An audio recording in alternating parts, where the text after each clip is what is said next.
So what is your favorite story, period? Because I know you are also a sideline reporter. Yeah. As a moonlighter, I mean, you're the Travis Hunter as well. You're slashing it up with what you do. Thank you. Clearly you know narratives and stories, and the best story that you have heard of anybody in the draft doesn't have to be somebody that's in the green room. Sure. I'll just give you that massive roadway for you to drive through. I like here. the Ashton Jeanty experience. I like the international upbringing, the military academy part of it, the committing and staying at Boise State in a time where we never saw that happening, the style of runner that he is. This paralleled with the fact what we have seen from running backs in the last 2 years. I think the moment is just perfect for him, and the personality on that young man is awesome. But the fact that this thing, in a time where the NFL is expanding internationally, begins with a kid that played at Naples High School, not in Florida, in Italy, is incredible, and I love that for him. Naples High School. Yeah.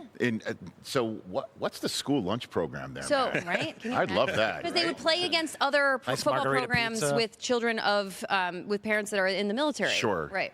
And he makes his way to Idaho, right? And Right. now he's going to be And stays. He never had to stay. Once anyone saw that kid run, they could have plucked him from Boise State. And I just love the fortitude and the commitment to that program. Yeah, no, he could have gone through the portal and, wound up at a so-called bigger school, Yeah, you talk about his high school days in his Players Tribune that I hope everyone read this week. It was incredible. He talked about 9, 12, 18-hour bus rides throughout Europe to go play just one game. And that experience, really helped mold who he is. And he's a loyal guy. He's a military guy. He didn't want to leave Boise.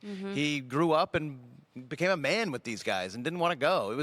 I encourage everybody to read that. It's so good, and I want him at 4 so bad. Yeah. Yeah, I don't think you're going I know we're not. I just but don't. it would be great. And I'm not saying that to troll. I know. I get it. I just think the Patriots are going to do the so-called sensible thing here.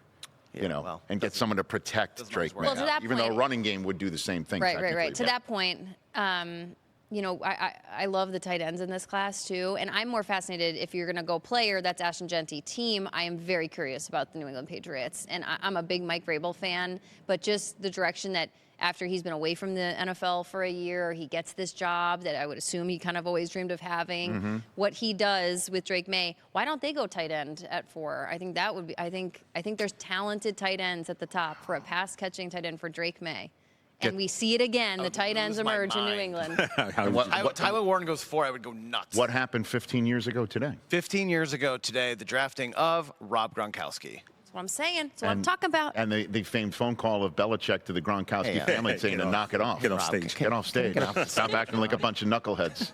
You're welcome to the Gronkowski world, Bill. And somehow someone's still calling the Gronkowski saying, stop being like a bunch of knuckleheads. Yeah, See, get off the stage. Rich, I was at Gronk Beach this weekend, and they're all doing the same stuff. Oh, it's odd that they have not evolved.